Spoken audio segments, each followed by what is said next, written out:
Welcome to Fantasy Filmball. My name is Dyl, and for today's review, we are diving inside the latest edition of my most anticipated list. This is a little game that I started up in the summer of 2020 when I first began to follow this journey of falling in love with movies and awards season, and the rules were pretty simple. What is the film on the future horizon of theatrical releases I am most looking forward to, with the only rule being when I see the previous entry, the trailer must officially be released online. If not, Avatar movies would just stay my number one for the longest time until Jimbo decides to actually release the next one. But if you're a longtime subscriber of the channel, you may recognize a lot of these films are some of my favorite titles of the last few years. To find their way inside this list, a film kind of has to have that certain sauce quality about it, and it's really hard for me to put aside the addictive lights of these movies to really overtly be let down by them, which brings us to the newest challenger inside the arena, Jon M. Chu's highly anticipated sequel to the cultural juggernaut from last year with Wicked for Good. But before we dive inside my review,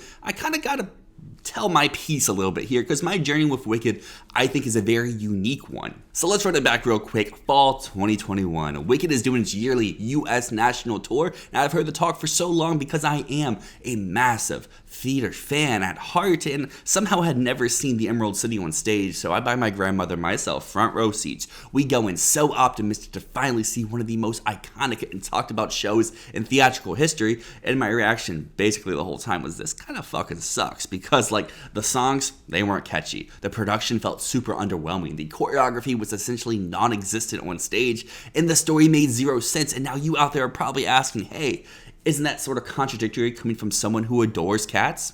Yeah, it is. So I never really thought much more about Wicked, the songs, the show, the property after that, but we fast forward a few years and news breaks that Universal is adapting the iconic stage show into a feature film, tagging one of my favorite up-and-coming directors, Jon M. Chu, to helm the ship, casting two pretty outstanding vocalists of Cynthia Erivo and Ariana Grande, and my interest, it's peaked once again. I am excited for this property despite my feelings of the previous production. And I don't think excited begins to describe my feelings about Wicked Part 1. Jon M. Chu and company somehow add so much magic and completely defy all the roadblocks, soaring to give us one of the best stage-to-screen adaptations of all time. It's so great in its presentation, it's so fun in its execution, and it's dynamic to watch play out, from the performances to the technical elements, even down to the visual aesthetics and choices. It all blew me away. Wicked Part 1 was without a doubt one of my favorite theatrical experiences of my entire life. And as we all know, Wicked Part 1 is exactly what I just said. A Part 1, meaning there's still half the show to go, and while I may have thought the stage production wasn't very good when I saw it, there's so many people out there who adore Part 1 but still admit Part 2 kind of has its faults. But I have to be honest, after seeing the miracles that Jon M. Chu, Cynthia Erivo, Ariana Grande, all of the technical craftwork crew inside this movie did for Part 1, I had no reason to doubt that Wicked for Good would be anything less than mesmerizing. But boy how I was wrong, because there's a lot to love here, from No Good Deed until the conclusion of Wicked for Good. All the charm, all the whimsy, all the magic I love from Part 1 are here in full force. No Good Deed as a number is so visually captivating. I love the way in which they play with the production design and the way that the camera moves throughout the scene, as well as I think this is the best vocal performance that Cynthia Erivo gives inside of this newest installment. And the film only continues to grow from that moment on. We get to The Girl in the Bubble, performed by Ariana Grande, one of the new songs added to this film.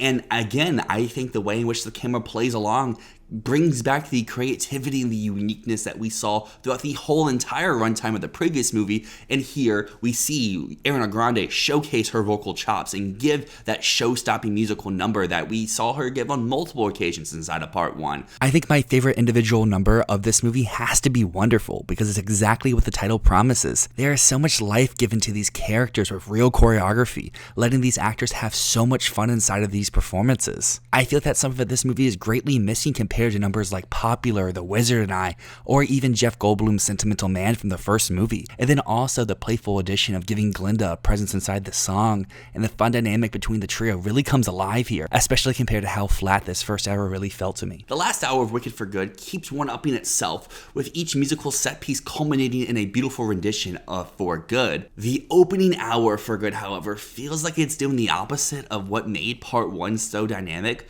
Gone are the show-stopping musical numbers. numbers. Gone is the creative visual style, the blocking, the choreography that was all on display throughout part 1. And most importantly, gone is the energy and gone is the charisma of numbers like What Is This Feeling and Dancing Through Life. And yes, you could argue that this shouldn't be held against the movie because they are adapting the source material. As I've said before, I've watched Wicked on stage numerous times. In fact, I went again earlier this year on my birthday to see, hey, I've seen the movie now. The ship has been righted. The chorus has been set. I enjoy this property. Does it work on stage for me? And it still didn't. In fact, the movie just makes the stage version look even worse. And obviously, we all know The Wizard of Oz. We love it. I don't fault this movie. I don't fault the stage production for having the connective ties like I've seen a lot of other people have critiques with, because that's just baked into the property here. You're going to expect them to connect to The Wizard of Oz. Now, do I wish they expanded upon that a little bit, gave more screen time to Scarecrow, gave more screen time to Tin Man and to the Cowardly Lion? Yeah, but like, it's the material. I understand you can't switch up or derive too much from it. But the thing I do kind of have to combat it with is the fact that the creative team took so many liberties inside of part 1. They continued to flesh out the story, made it feel so much more organic, natural, and captivating, and they try with new aspects here inside of For Good. I'm all for that. Fix what didn't work on stage, elevate it, because that's what made part 1 so fantastic for me. But here, the first hour kind of feels like a mess. Instead of opening with a show-stopping musical number that highlights everything great about your production, from the costumes to the sets to Ariana Grande herself, you open with an action set piece cross-cutting with some musical moments and motifs from throughout the whole entire runtime, highlighting one of your weakest vocalists of the ensemble being Michelle Yeoh. And I just don't get this choice to kick off your sequel to one of the most popular films of the last decade. And I don't know if there's any mega fans here. I am one of you. I love the first movie. I gave it a 10 out of 10 last year. I was so excited counting down the days to see this movie. I saw it at the press screening last night. I have tickets to see it 2 more times within the next week. But I know I'm probably sounding like a hater here because I did enjoy Wicked for Good overall. I just felt like all the energy was just sucked out of me from the get-go inside this movie, and spent the next 2 hours trying to rekindle that magic which made part 1 so sensational, but sadly it never quite found those notes again.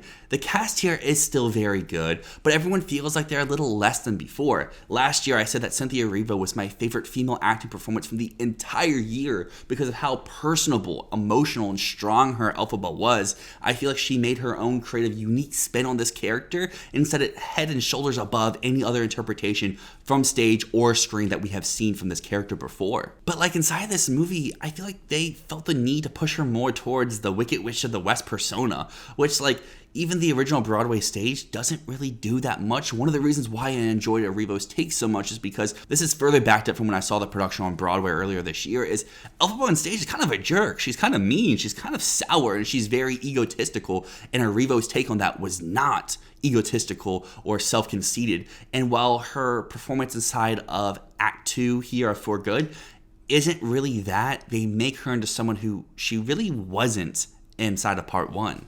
Glenda, on the other hand, I feel like loses a lot of whimsy and comedic charm that she radiated inside of the first movie. I boldly said early last year inside the awards race that Ariana Grande was someone to look out for because Glenda is the role that she was born to play. She has the comedic chops, she has the vocal ability, she can do drama when she needs to, and she just has this bubbly personality to her, and she still has that here inside of For Good. It's just the way in which this story is chopped up, it's edited, it's paced, just doesn't allow her to truly shine. The reason why she works so well inside of part 1 is the ability that she has to progress over the runtime. You see her start out as one character, the more Glenda we know from the stage, and then we see Grande add her own unique elements, her own unique flair, and her own unique personality throughout the runtime until we get to the Glenda that we all adore at the end of the part 1. But here inside part 2, For Good, she's just dry. Where's the bubbly personality?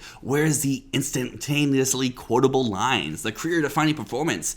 It's just not really there for me. Then we go to the rest of this ensemble, and Jonathan Bailey and Ethan Slater, I think, do well with what they're given. It's just they're sidelined, and you end up wondering, where are these guys? And I get, going back to the Wizard of Oz comparisons, you kind of have to sideline them, but you make so much talk about you're using actual makeup to transform these characters, and we don't see that transformation play out on screen. It's off screen.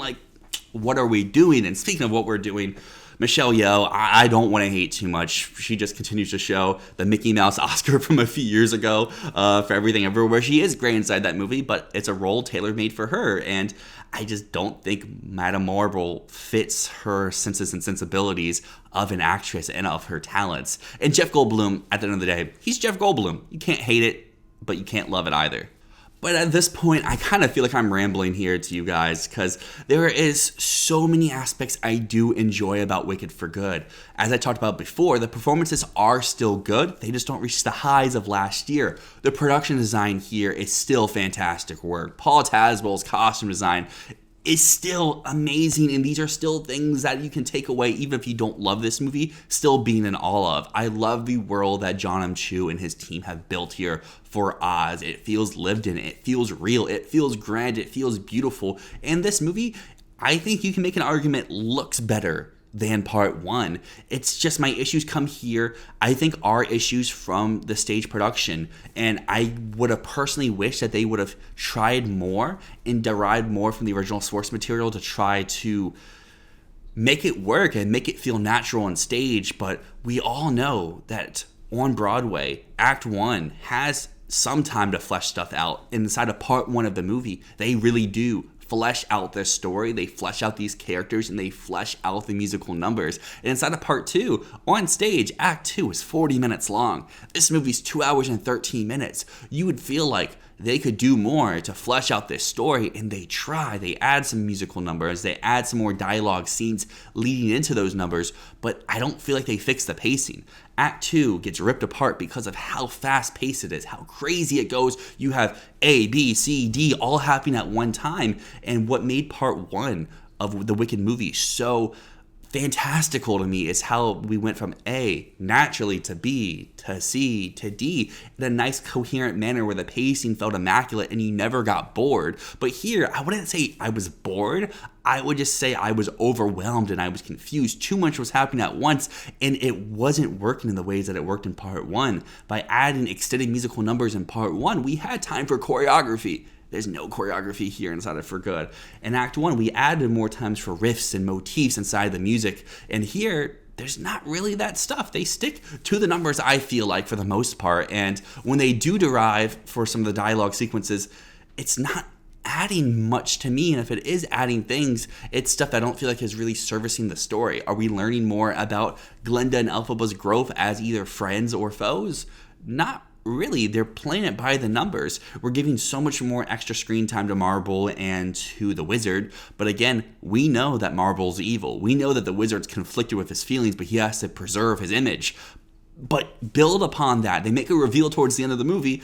Show us more of the Wizard's reaction. Tease it more throughout. I don't know. Again, I am rambling here. Oh man, it's just crazy. But I will say, if you made it this far inside the video, thank you so much for watching. Consider a subscription, a like, a comment. It helps the channel continue to grow. But if you have made it this far inside the video and you are a Wicked diehard fan, I apologize.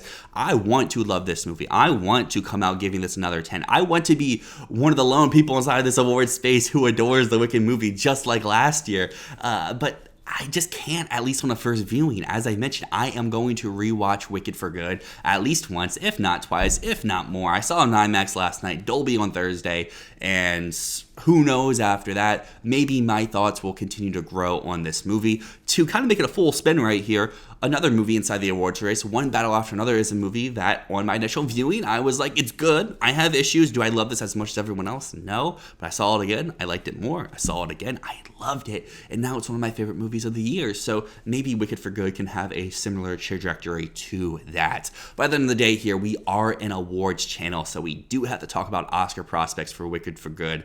And this is a movie that all year long, Matt and myself have been banging the drum saying, hey, this is going to be as big, if not bigger than the previous movie. And once again, we have another L for the season because Wicked for Good is not going to be as big in terms of nominations or wins as the previous installment. I I still think, though, there's some people out there who I think are overreacting, who are jumping this out of every single category. I don't think you need to do that. I think at its worst case, Wicked for Good ends up like Black Panther Wakanda Forever, where it still gets an acting performance, it still gets multiple texts, and it still is competing for at least one, if not multiple wins. So let's say Wicked for Good's worst case scenario, where it misses Best Picture.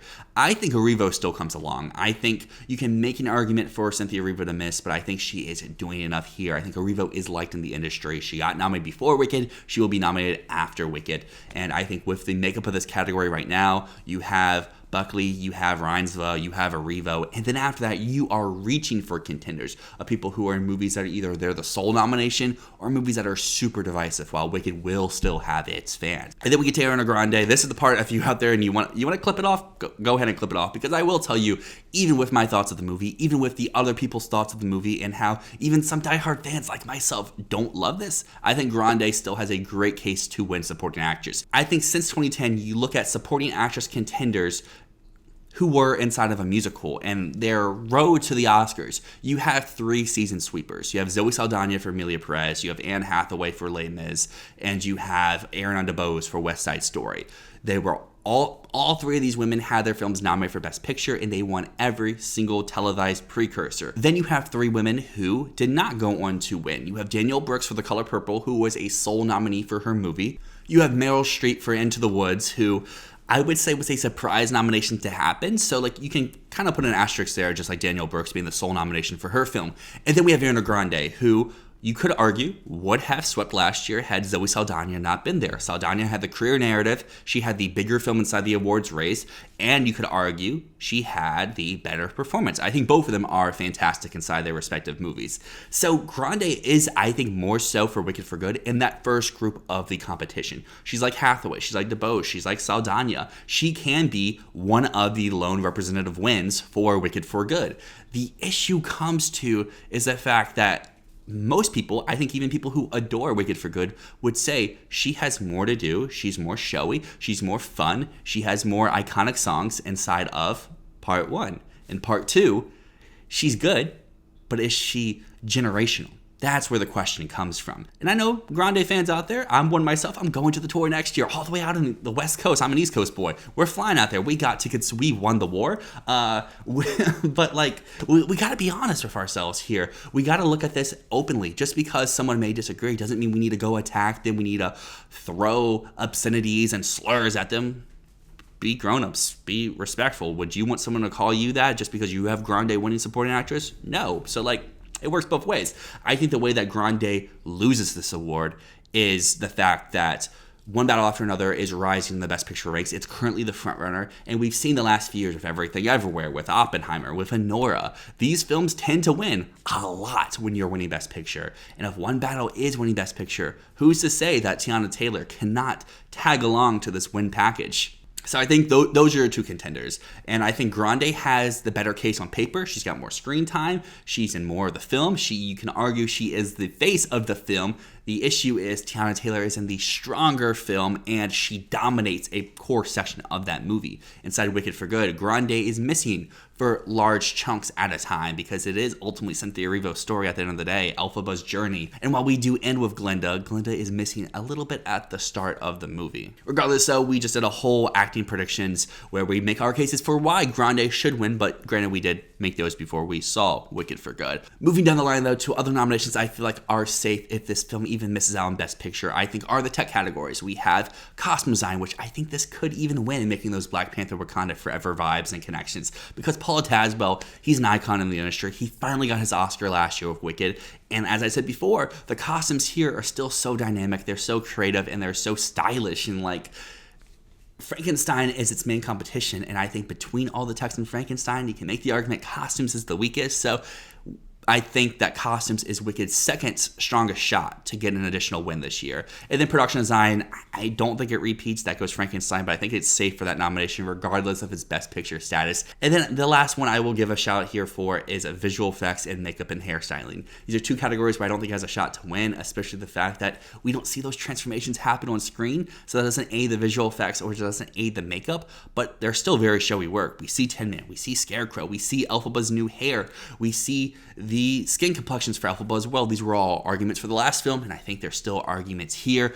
And then visual effects, there's arguably more animals inside this movie. There's more chisteries. I love my man chistery. And I mean, set extension is a part of visual effects as well, and there's lots of set extension here inside of Oz. And then to conclude out of nominations, I think that would be safe regardless of its Best Picture status is Best Original Song.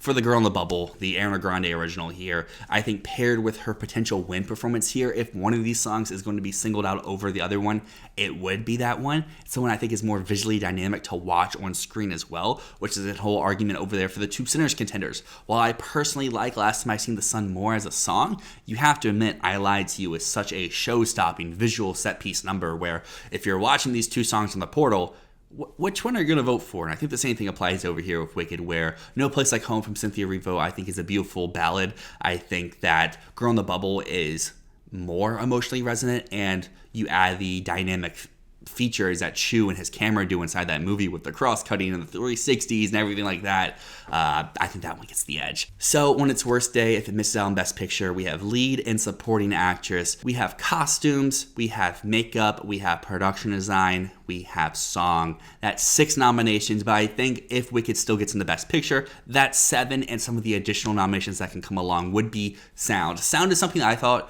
early in the year Wicked could be a win contender for, and I still think it kind of could be. The thing with the sound category this year is there is no sound movie. There's F1, but rarely have they been giving out sound to a non-Best Picture nominee in the year of condensing the sound categories from 2 down to 1. So I think that one's pretty good for a nomination, but a win might be too much to ask for. Avatar, Sinners, One Battle, they have arguments, and they also have detractors against it, and Wicked is the fact that they sung live on set. My issue for Wicked winning sound is the fact that it didn't win last year, and I know Dune was there, but it didn't win anywhere last year. Complete Unknown even won at the Guild. So like, how strong is the sound here? And typically with Oscar movies, especially when they're not received as well as the previous one, they tend to lose some of those nominations that you think would still be good for it. So I feel like sound is one of those nominations where it could lose out on. Score, I think, is another nomination that will not come along this time. I think the score here is actually pretty good, but sequels, they never do sequels unless you're Lord of the Rings or John Williams.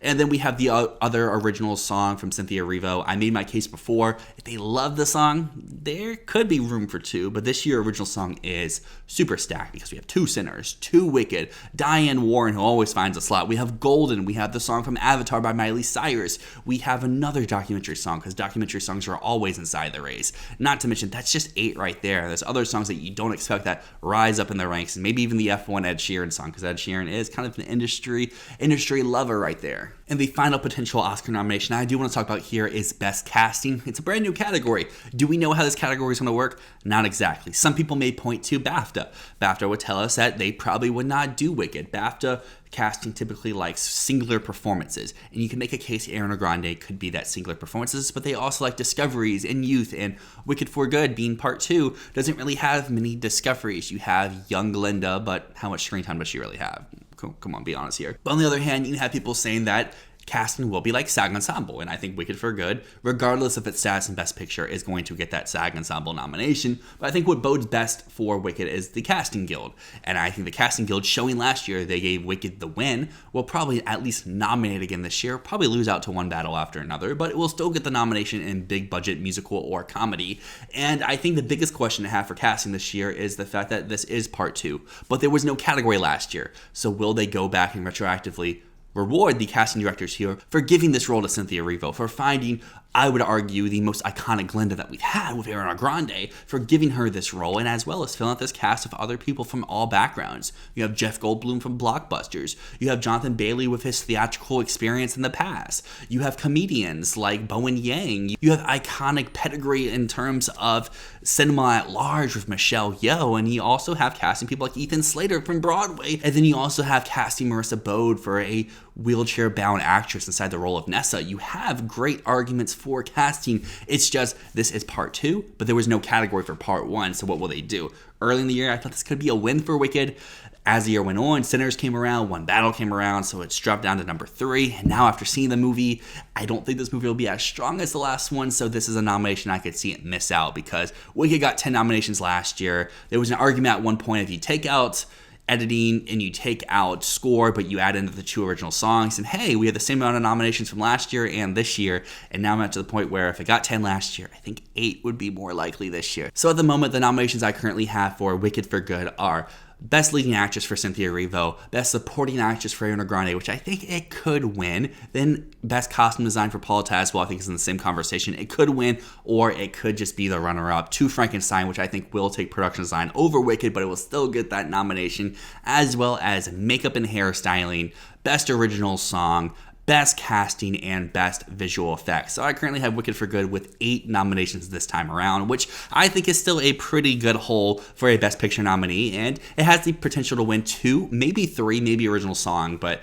I don't know if the Original Song win is in the cards anymore because of how big of a hit Golden is. Golden's big question will be, does it get nominated, because it's the type of song the Academy does not go out for. But if it gets nominated, I think it would be an undeniable winner. And if Golden doesn't get nominated, then I Lied to You is kind of just right there. Regardless, though, I have been yapping for nearly 40 minutes. I don't know how long this video will end up being. So again, if you made it this far, I just want to thank you so much. It means a lot that you come to me to hear some Wicked for Good thoughts, because last time around with Wicked Part 1, I was one of the few people in our space who really adored that movie. It made our top 10 movies of the year list from last year. It was one of my few 10 out of 10 movies of 2024. Wicked for Good, I can't give you a rating right now. I want to watch this movie. I want to be fair to it. I don't want to give it a low score just because it wasn't the movie I wanted it to be. I can acknowledge I'm coming with a little bit of bias here, but I want to know your thoughts on Wicked for Good. Have you seen it yet? Let us know your thoughts down in the comments. And if you haven't seen it yet, let us know your thoughts about all the conversation around the movie so far. Do you think it's due meet its awards chances? Do you think it can survive? Or do you think it's kind of being overblown, and when the general public sees this movie at large, people will adore this thing? But until next time, my name's Dyl. This has been Fantasy Filmball. Peace.